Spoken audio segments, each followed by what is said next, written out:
Yo la famille, c'est Dr. G, j'espère que vous allez bien. Moi ça va super bien. Bienvenue sur ma chaîne. Aujourd'hui, je vais vous expliquer pourquoi l'iPhone 12 a été interdit de vente en France.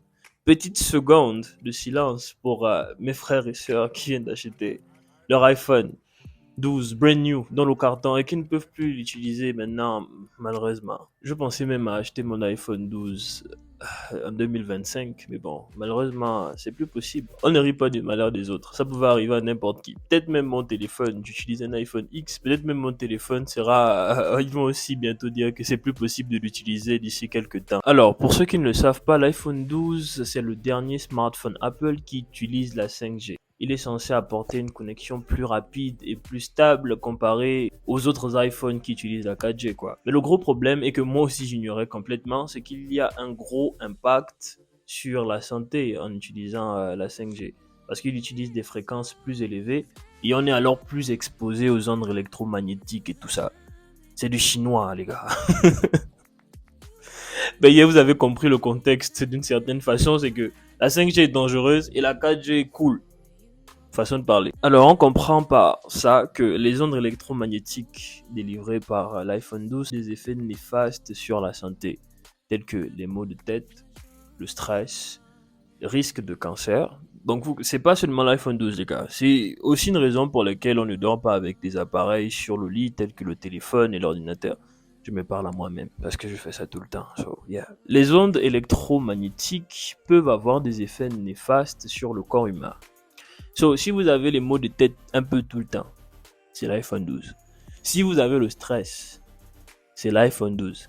Si vous avez le réchauffement des tissus et tout ça, c'est l'iPhone 12. Ne vous posez même pas la question, c'est l'iPhone 12. C'est l'iPhone 12. So, il existe une réglementation en France qui limite le débit d'absorption. J'ai un blessé. Le débit d'absorption spécifique des appareils électroniques. Yo, mets d'abord un like là, après on continue. So, qui limite le débit d'absorption spécifique des appareils électroniques. Il existe une réglementation pour ça en France. Forcément, cette décision a suscité la colère chez les fans d'Apple. La colère, ils sont énervés et je les comprends clairement. Déjà, je ne peux plus utiliser mon téléphone. Je viens de recevoir une information qui me dit que mon iPhone est dangereux pour moi.